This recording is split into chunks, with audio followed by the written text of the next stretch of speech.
आज करवा चौथ का व्रत है। ये कार्तिक मास की चतुर्थी तिथि को मनाया जाता है। ओम गणेशाय नमः। ओम गणेशाय नमः। कथा आरंभ। एक बार एक राजा और रानी थे, उनके 7 पुत्र एक पुत्री थी। पुत्री का नाम वीरवती था। वह अपने भाइयों की बड़ी प्यारी बहन थी। उसके भाई उसके बिना कोई भी कार्य नहीं करते थे। तो एक बार करवा चौथ का व्रत आता है कार्तिक की चतुर्थी तिथि को। तो वो व्रत रखती है अपनी, उसकी 7 भाभियाँ और वो दोनों व्रत रखते हैं सारे। तो व्रत रखते हैं तो उसकी वीरवती जो है सारा दिन कशीदाकारी कढ़ाई करती रहती है। तो उसके पत्नी भाभियाँ जो हैं वो उसे नहीं रोकती कि आज के दिन कढ़ाई कशीदाकारी सुई धागे का काम नहीं करते। सारा दिन वो कशीदाकारी करती रहती है। शाम को उसके भाई काम से वापस आते हैं तो बहन से कहते हैं, बहन बहन आओ भोजन कर लें। कहती नहीं, आज मेरा व्रत है। कहते कि फिर कब खाएगी? कहते जब चंद्रमा निकलेगा मैं तब भोजन करूँगी अर्घ दे के। वो भाई खाना खाने बैठते हैं, उनसे खाना नहीं खाया जाता। वो उसे कहते हैं कि भी जब हमें भूख लगी है, भाई भाई बात करते हैं, हमें भूख लगी है तो हमारी बहन को भी बड़ी जोर से लगी होगी। कोई ऐसा काम का उपाय करें जिससे हमारी बहन हमारे साथ खाना खा ले। वो जाकर 2 भाई कहते हैं कि कोई नकली का चंद्रमा बना लेते हैं, हमारी बहन बोली है वो अर्घ दे लेगी और हमारे साथ खाना खाने बैठ जाएगी। 2 भाई जाके लकड़ियां जंगल से इकट्ठी कर लाते हैं। 2 चद्दर टान के सफ़ेद खड़ी हो जाते हैं और 2 भाई जाकर बहन को कहते हैं, बहन मैं चंद्रमा निकल आया, अर्घ दे लें। वो अर्घ देने के लिए जाने लगती है तो भाभियों को कहती है, आओ भाभियों चंद्रमा निकल आया। कहते जब हमारा चंद्रमा निकलेगा हम अर्घ दे लेंगे, तेरा निकला तू अर्घ दे ले। वो इतनी भोली थी, उसे ये भी नहीं समझती कि चंद्रमा भी अलग अलग नहीं होती, एक होता है। वो अर्घ देने जाती है तो भाइयों को कहती है कि आज तो चंद्रमा की जो है शक्ल रंगत और तरह से है। वो कहते हैं ये ना आज बादलों का चंद्रमा है इसलिए इसकी रंगत ऐसी है। वो अर्घ दे के भाइयों के साथ खाना खाने बैठ जाती है।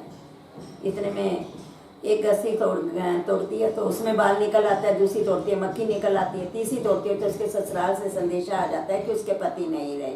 वो रोने चिल्लाने लग जाती है तो उसकी माँ कहती है, बेटी आज के दिन तेरे साथ यही पाना हुआ है तो ज़रूर तेरे से कोई ना कोई भूल हुई है। ये सोने का सिक्का ले जाके अपने ससुराल जा, जो तुझे अखंड सुहागन का आशीर्वाद दे दे, ये उससे सिक्का दे दियो। और उसे उपाय बता देती है कि ये जाके करियो।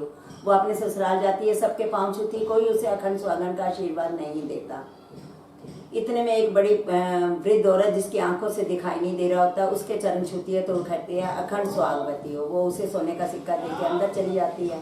महल के अंदर जाती है, क्या देखती है कि उसको ले जाने की तैयारियां हो रही हैं उसके पति को। वो रोने चिल्लाने लग जाती है कि नहीं, मेरे से भूल हुई है, मैं अपनी भूल बख्श मांगूंगी तो चौथ माता जरूर मेरी भूल बख्श देगी, मैंने नहीं ऐसा करने देना। वो कहते नहीं ऐसा नहीं हो सकता। 2-3 बार जिद करती है तो वो कहते हैं, देख भाई इतनी जिद करेगी तो हम अपने राज में तुझे नहीं रख सकते, हमारे राज्य में तो यही कुछ होने लगा तो अराजकता फैल जाएगी, तो इसलिए हम तुझे देश निकालना दे देंगे। वो कहती मुझे मंजूर है।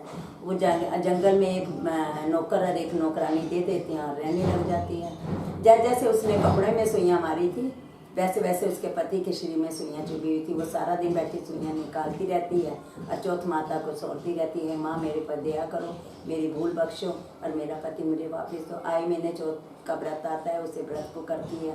इस तरह करते करते पूरे 12 महीने बीत जाते हैं। फिर कार्तिक मास की सुदी चतुर्थी का व्रत आ जाता है और वो करवा चौथ का व्रत रखती है।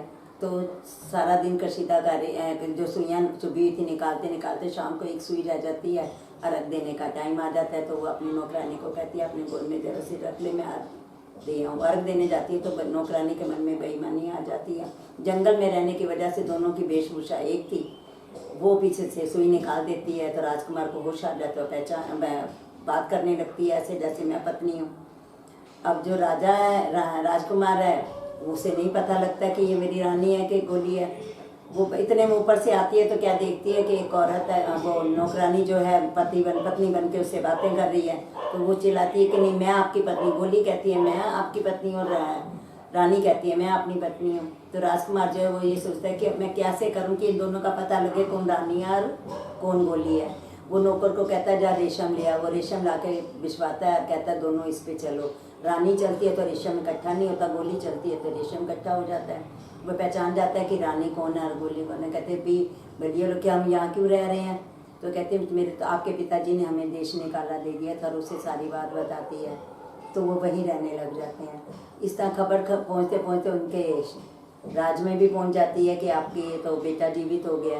वो कहते हैं पता नहीं क्या नया पखंड जगाया उसने, जाके देखे तो सही कि सच में जीवित हुआ है कि या कुछ और है। वो आके देखते हैं तो सचमुच उनका पुत्र जीवित होता है, और वो बड़े खुश होते हैं और पूछते हैं बेटी ये चमत्कार कैसे हुआ। तो वो बताती है कि इस तरह मेरे से भूल हुई थी, मैंने अपनी भूल बख्शाई तो चौथ माता ने मुझे, मेरा पति मुझे वापस दे दिया। वो कहते हैं धन्य है तू भारत की नारी जो अपने पति को भगवान के घर से भी वापस ले आई। और वो उसे कहते हैं चल अपने घर चल। वापस आते हैं तो पूरे शहर में ढिंडोरा पिटवाते हैं कि जो भी अखंड सुहागन औरत अपने पति की आयु की लंबी के लिए कार्तिक मास की चतुर्थी तिथि का व्रत रखेगी, उसके पति की आयु लंबी होगी और वो अखंड सुहागन बनी रहेगी। जय चौथ माता तेरी सदाई जय। अपनी अपनी थालियां मटाओ। ले वीरो कुड़िए करवड़ा, ले सर्व सुहागन करवड़ा, ले करवड़ा बटाइए, ले बंदा चोली पाइए, ले कत्ती ना टेरी ना, तुम चरखड़ा फेरी ना, बान पैर पाई ना, सुतड़ा जगाई ना, रुचड़ा मनाई ना, ले पैन प्यारी वीरा, चन चढ़े ते पानी पीना, आखी मेरी माई नू सुहाग तेरी जाई नू।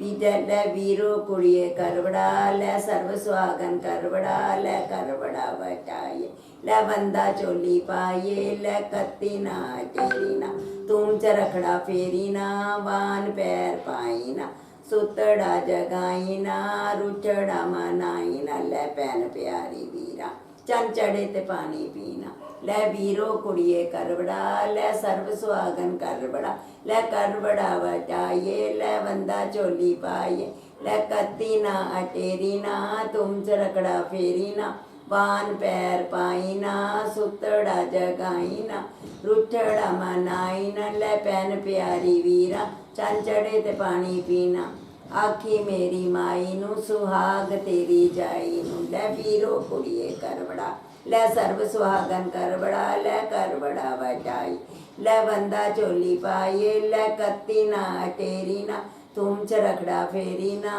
बान पैर पाई ना, सुतड़ा जगाई ना, रुठड़ा मनाई ना, मैं लड़ा तोई ना, ले वीरो कुड़िए करवड़ा, ले सर्व सुहागन करवड़ा, ले कड़वड़ा बटाया, ले बंदा चोली पाया। संकल्प करो न अपना अपना। वारवती वार बुधवार, थित चतुर्थी, कार्तिक मास, सम्मत 2077। अपना अपना नाम लो, सुहाग भागदा पोइया मन से।